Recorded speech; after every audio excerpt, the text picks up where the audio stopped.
What's up, window people? It's Window Wednesday. We're back. So good to see you guys. I missed you all very much from last week. I know we didn't do Window Wednesday, but we did a little Window Thursday with cheap old houses, which was awesome. And so glad to catch up with you guys and see y'all here. So let's throw out some love here. What's Gail's NY Dirtport? You're the first person. You're the first contestant on Window Wednesday. Very excited to have all you guys joining us and getting to see you on this lovely Window Wednesday. I got my favorite color is patina shirt on. I am ready to talk old windows with all of you and answer all of your questions. And I believe I saw a decent amount of questions come through my comments, but I posted my my story not too long ago about window questions, and they just kind of disappeared. So I'm going to try and answer some of these questions for you at the end that maybe people sent earlier, but it's not showing up in my my handy little feed here, which is kind of annoying. But we are going to talk windows today as usual, and one of the topics we're going to focus on today is paintbrushes, because I don't know, I've just been on a paint kick lately, been posting a lot on paintbrushes, on rollers, on lots of paint related stuff, because hey, it's summertime, and learning how to paint properly and use the right brushes and the right rollers and all that stuff really can have just honestly a huge effect on how you do your old windows. And I think that paintbrushes are what, not just paintbrushes, but paint in general is what seals the deal on your window restoration. So right, you do all this really, really hard work, you just scrape so much stinking paint, you're ready to kill yourself, and you glaze it and you're like, this is beautiful, and you put a bad paint job on there and it fails quickly, and it's like, no, you don't want that. You don't need to deal with that. So using the right paintbrush and painting with the right paint, we're not going to get into paint too much today, but we're going to talk about the right brushes and different options that you have, because surprisingly, it's not just go buy a paintbrush and put it on there, or spend some money and buy a paintbrush, a good paintbrush. You got to know what a good paintbrush is for window restoration. So while we throw out some waves here, let's throw these out to all you lovely people who are here. I am glad to have you, and I'm going to start chatting on here about paintbrushes. So I have got an assortment down here on my table. And I'm going to show you my favorite brushes, what I use for window restoration, what I recommend too, so that you can find the right brushes. You may notice, I'll show you a few of these, that I'm a little bit of a Purdy guy. Sorry, I like Purdy brushes. There are a lot of other good brushes. I'm a big fan of Corona brushes too. I think they make great stuff, but they are harder to find. I just don't see them a lot. And so I can go to Sherwin-Williams and pick up a good quality Purdy brush, and I can make these brushes last for a very, very long time. This one, for example, is my Purdy Cub. You can see it's called a Cub because it's got this short handle compared to a regular handle. Whoa, totally different. And this Cub fits very nicely in my hand. And I'm a big fan of it because painting windows, you need to sometimes get into some tight corners. And so this short handle allows me to get in tight corners. This is a 2-inch angled sash brush. A sash brush, you may wonder, like, hey, a sash, a window sash. Yes, indeed, it is called that because it is meant for cutting a good tight line. It has this angle on here, which makes it easier to paint. Not that you can see that here, I'll paint on you. There you go. Makes it easier to paint a good quality line on here, a straight line, which is challenging for a lot of people. And a lot of you may say, no, I don't need to paint a straight line because I have painter's tape. Please do not use painter's tape on your windows. And I'm not saying that because I'm a snotty pro that's like, oh, you know, if you need tape, that's an amateur thing. No, it really is for a functional reason. I'll tell you why you don't use tape. Blue tape, green tape, any color tape that you want to use is not a great option for painting windows because of one main thing. When you lap your paint onto the glass, if you have paint there, you let it all dry, or you have tape there, you pull that tape off, it breaks the seal with the paint to the glass. And what's going to happen is that water, weather, everything can get back behind that paint, which is the real problem. You need a good seal to the glass. And when it does that, now your putty fails early, water gets into the joints, you cause all kinds of problems with your windows, and you may be thinking like, it looks like a great paint job, it's really well done. And it might be, but if you use tape or you used a razor to cut it back, then you're going to have paint failure prematurely. The only way I found to not have that is, one, use the right paint. and 2, to cut that in by hand, which may mean that it's not a perfectly straight line, but hey, you stand back about this far from your window, it looks like a stinking straight line. Only those of you who come up like this and are like, what is that line? You know, nobody's doing that to your window. I have news for you. Even though you've restored it and you spent a lot of time, nobody's looking at your window that closely. So paint a straight line and don't use tape. The one exception, if you want to do it, it's a freaking mess, but I have seen somebody say, you could do it this way. And I'm like, you could, but I wouldn't. Is you could tape your window off and you could paint it all, and then you could pull your tape off before the paint dries. Absolutely, you can totally do that. And then your hands are covered in paint and you're a mess. I think it's better to use a quality brush and paint a straight line on your window. So I'm gonna do a little sample of that here too, but I wanted to show you these paints, these paint brushes. This is a Purdy Cub. This is their XL. It is a medium stiff nylon polyester brush. It says all paints and stains. One of the big things you want to look at, and I've got posts on my blog that you can certainly check this out, videos, is you want to make sure that you keep your brush clean. Otherwise, you're going to get like a brush that is just hard as a rock. This one's fairly flexible, you can see, because I continue to clean it. This is 5 or so years old, 6 years old, I think at this point. It's old, and it's relatively clean. I got some paint. I'm not going to lie, I let somebody borrow this once. This is what happened to it. I don't like that. I don't like paint on my handle. I don't like paint on my brush, on my ferrule, anything like that. But on a good quality brush, here are the parts you're going to have, a little paint anatomy. So you've got your handle, everybody knows that. You've got your ferrule, which is right here. This is a copper ferrule, and inside is where these brushes are, the bristles, which these are your bristles. They are glued into here, they attached in here. You don't want to get paint built up into there, and it's hard to get out, but it's easy to get it in there. Once it gets in there, your brush gets really stiff. You know, if you're not cleaning it properly, which doesn't mean just clean the tip of the bristles off, which this is called the toe. See the white coloring there? Purdy does a good job of flagging their bristles, which on the toe, that means that basically these are all split ends. So sucks for your hair. I'm married to a hairstylist, FYI, so I know about split ends. But it's great for brushes because those flagged ends, it's like you get twice as many bristles because they're all split into multiple pieces. It holds more paint, and it actually makes for a smoother paint job.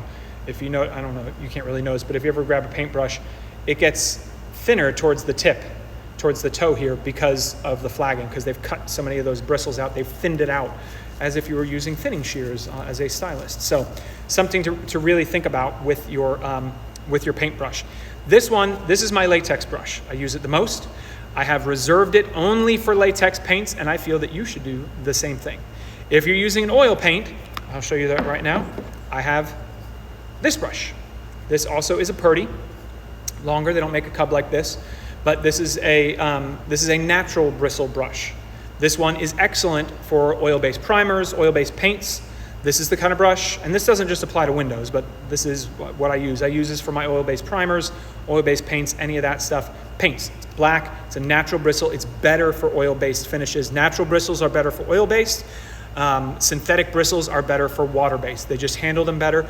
But the main key is, I've got these two brushes here, and I do not go back and forth. This is only an oil brush, and this is only a water-based brush. Now I can use a xylene-based primary thing, but this is solvent-based. This is water-based.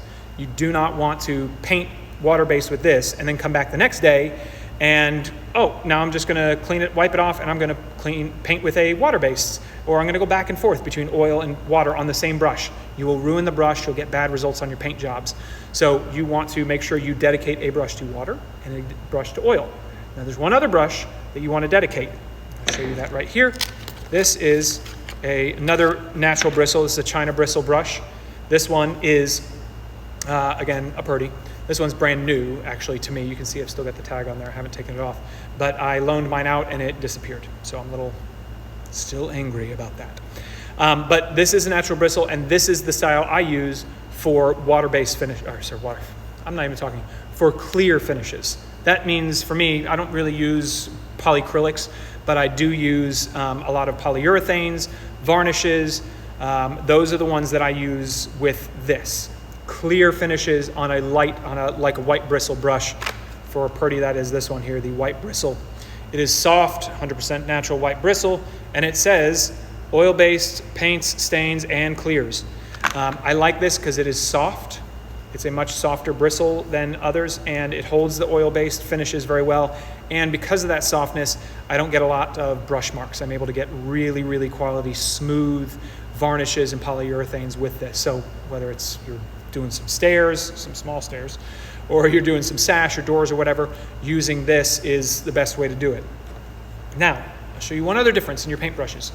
It is very subtle, but you may notice the difference in the handles on these two, right? This is my black brush. This is this one. See that this handle, a little bit thicker? See that difference? A little bit different. This one has a taper all the way to the end. This one comes in, but then goes out. It's a little bit thicker. These are thicker bristles. You can't really see it too much on here, but you can feel the difference. There are more bristles on this brush than there are on this brush. This holds more paint. This is easier to cut in a better line with. I'm not cutting in, I don't need to cut in as tightly with a soft brush like this. I'm usually covering larger areas. This, I'm having to cut in more often, so I use a finer tip like that. This one, my cub, is actually closer to this style. But if you need to find the brush that works for your hand. So between these two, this one may be more comfortable in your hand, especially if you are a larger person, if you've got stronger forearms, stronger hands. This one will work better for you. This one is a much easier brush to use if you are not quite as strong, you don't have a lot of hand or forearm strength. This is a good option as well. So think about that. There are a lot of different brushes that you can use. There are a lot of different brands. I'm just showing you the Purdy's because that's what I use. But these are all 2-inch brushes, you may notice. I like 2-inch brushes, and I'm going to show you why in just a moment, but especially for window restoration. But it really is about finding the brush that works for you. A 6'4", I don't know how tall John Malecki is, but John Malecki, who I follow on here, which if you haven't followed him on Instagram, you really need to. He creates some really clever stuff. But go follow @John Malecki. And he's a big guy, ex-football player. If he's going to use a brush, this one's just fine for him. He has no problem with it. If you're 5'2", 80 pounds soaking wet, you may want to use a thinner brush because it's a little bit easier for you. Just depends on your physiology and what you're all about. So just something to think about. I don't have to, since this is thicker, I don't have to charge this brush as much. That means I don't have to dip it in the paint as much. It holds more paint. More bristles equals more paint. Less bristles, less paint. Next one I'm going to show you here. I've got this little one. A lot of my crew like this one for windows. I'm not a huge fan of it, but this is another Purdy here. It's a clear cut. It's a 1.5 inch. It is a stiff bristle brush. That doesn't mean that it's like hard to bend. You can see it's still very flexible. This is a decently used brush. You can see it's got the thin tapered handle. And I've got this right here that 1.5 inches. It's a much lighter brush, right? Very easy to handle, very easy to use, will not wear you out nearly as much.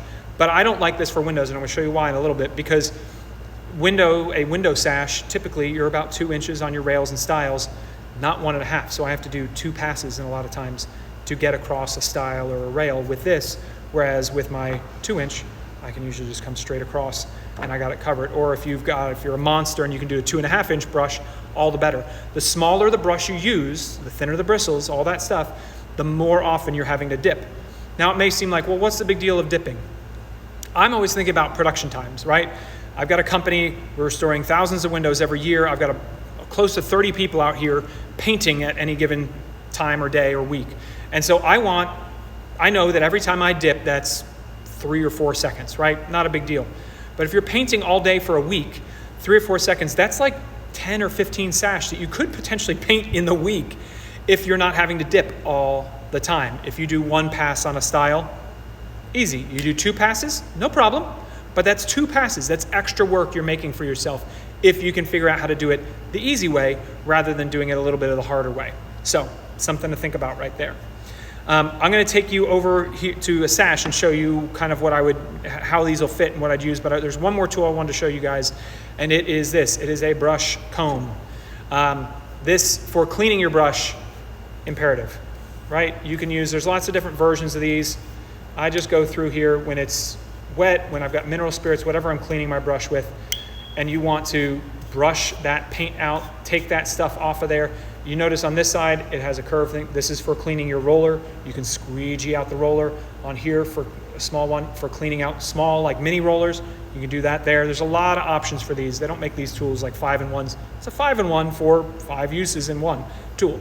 So keep this in mind, that combing your brushes out helps to get rid of all these tangled bristles that you can get that can cause problems over time and get paint built up. You can see a little bit in this brush that I've got a little bit of paint built up on here from, maybe letting it go a little too long. If I'd been using this properly and cleaning it well, I absolutely would have been in better shape and not have that issue showing up on here. So, see a couple questions that have come through. Let me answer some of those on here. Let's see. Can you talk about how you paint your frames? I absolutely can. Do you prime and paint the entire parting bead? Which part do you typically paint the interior trim color versus exterior?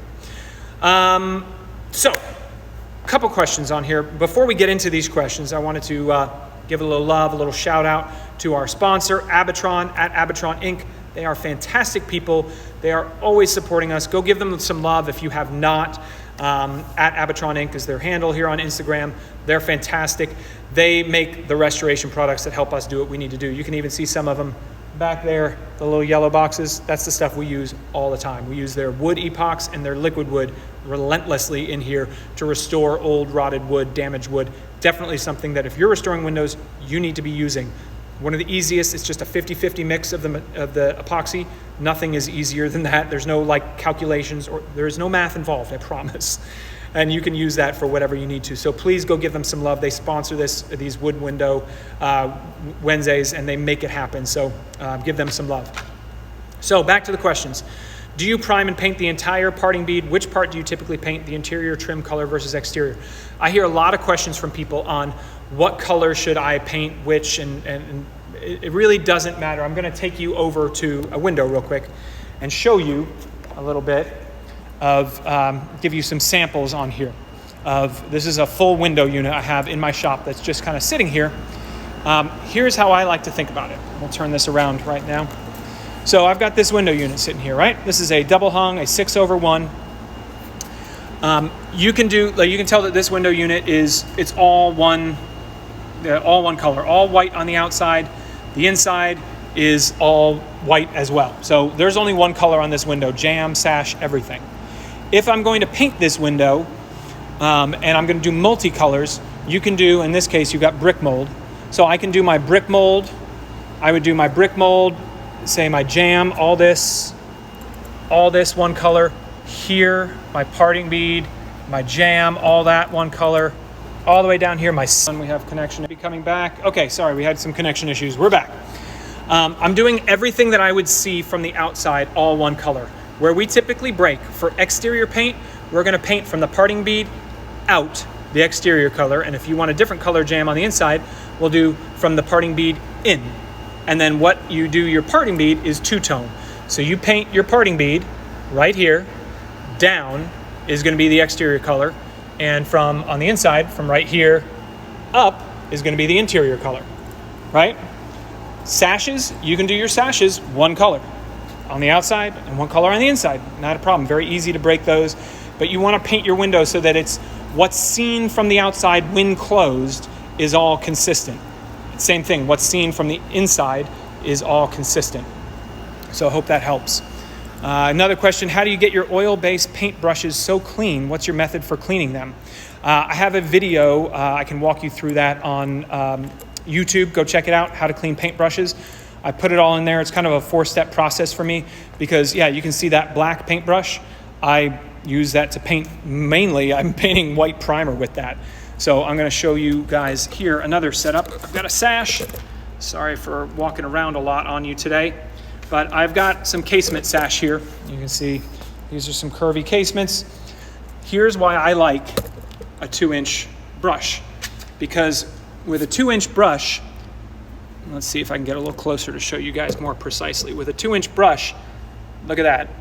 That's one pass down the style for me. With 1.5, I'm getting most of it, but I'd have to go over a little bit. I'll do one pass and then another pass like that. And then I get brush marks a little bit more. I'll come through with my 2-inch brush, and that works perfect for a window sash in most of the styles. The only thing that I'll have different is, if you look here, this is a bottom rail. My bottom rail is not quite the same. We make our bottom rails about 3 1/4. This one's a little bit less for what's on there, but I do need to do 2 passes on a bottom rail. And it's doable. You can make that happen. But 2 inches, that means I can do most of my sash. My top sash, all of it, I can do in 1 pass. Top, sides, all of that. My bottom sash, I can do everything except for the bottom rail. That's it. So I much prefer using a, you can see it's a little dusty. That sash was dusty. So I much prefer using a 2-inch sash brush. I think that's the best way to do it. And you get a really nice straight line with these sash brushes. So if you guys have any questions, please shoot them to me in the comments here. I'm going to answer them for you. Can you mention the brushes you use again for oil and water-based paint? I couldn't find a pen and paper fast enough. Absolutely. So once again, we've got this one right here, the Purdy XL Cub. It is a medium stiff. It is the nylon polyester. It says all paints and stains. That is a 2-inch Purdy Cub. That's what I like. You see it's got the angle. That's the way to go for that. That's for my latex paints. For this one right here, this is a natural bristle. This is a Purdy, again, 2-inch natural bristle. I think it's boar's hair. I'm not sure what it is, but it's a black brush on Purdy. They only have, I believe, 1 black natural bristle brush. That's what I use for my oil-based paints and oil-based primers. And then what I use for my, basically my varnishes, my clear finishes. I'll use some stains too, but usually I put on stain with a rag. I'm going to use my finishes like polyurethane and varnish. I use this one right here, which is the white bristle, a China bristle brush, soft. It's for oil-based paints. This is a 2-inch. You can see really soft bristles, very, very easy, very, very flexible. And that's what it all comes down to for paintbrushes.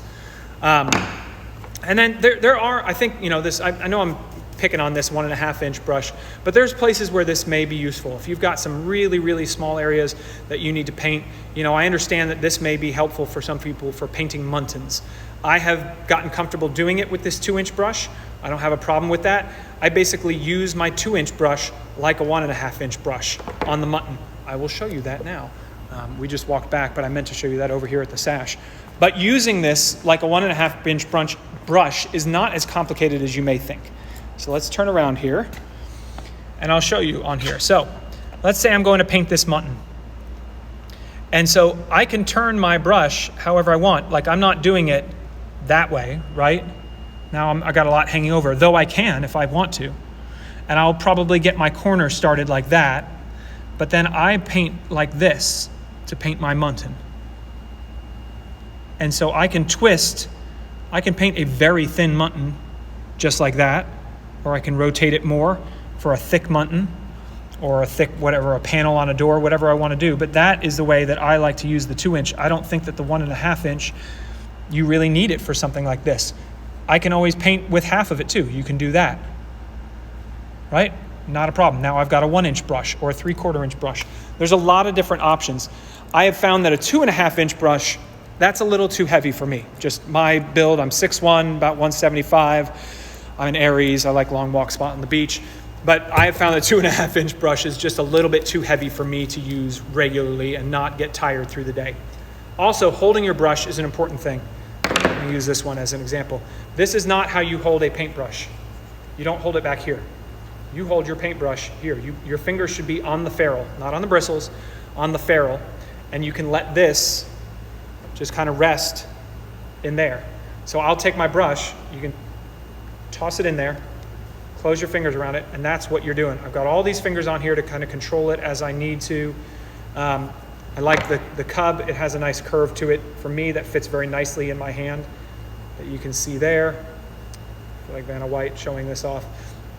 And I can hold it really nicely here. I use this as a ledge pushing against me if I need to, and I can rotate the brush and use the brush however I need to. I've got really good control of it here. If you try and hold your brush back here, you are going to get very tired very quickly. This is not it. Sorry, Karate Kid. I just watched those movies with my son the other day, both of my boys. This is not how you can paint with a brush with any amount of control. Maybe that's fine for a fence, and it probably is fine for a fence or siding. Or a house. You got a 4-inch brush. Sure, paint the house, paint the fence, not a problem. But if you're painting anything that you need real control over, you're going to choke up here and have your fingers real close in here. Another thing is clean your brush often, early and often. Whatever, people always ask me, like, how often should I clean it? It was like, you should clean your brush more often than you are.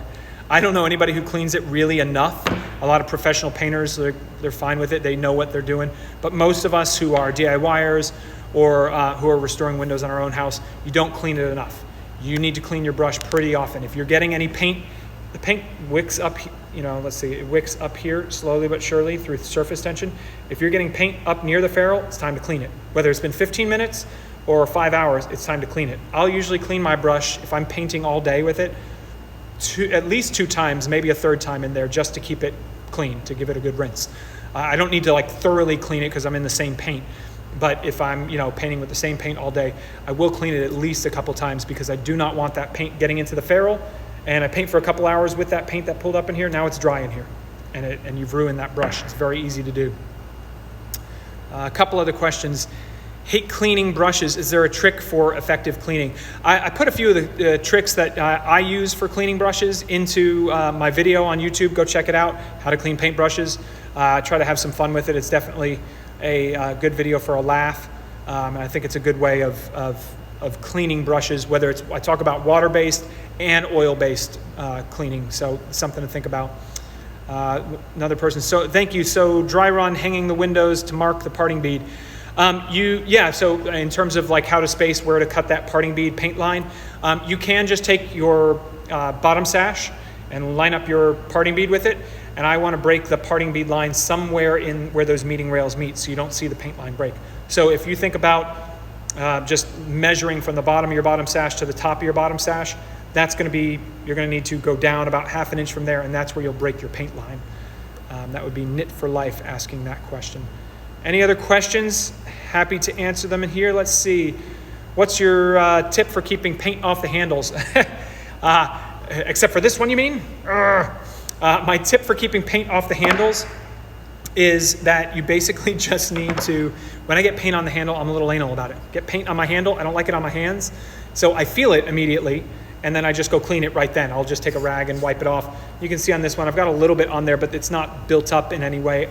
It'll, the paint stains it maybe, but there's no built up paint. This is the only one that, because I let somebody borrow it one day. You can see I came through and cleaned the heck out of this, but I couldn't get it off the wood without like scraping it. So maybe I'll do that someday.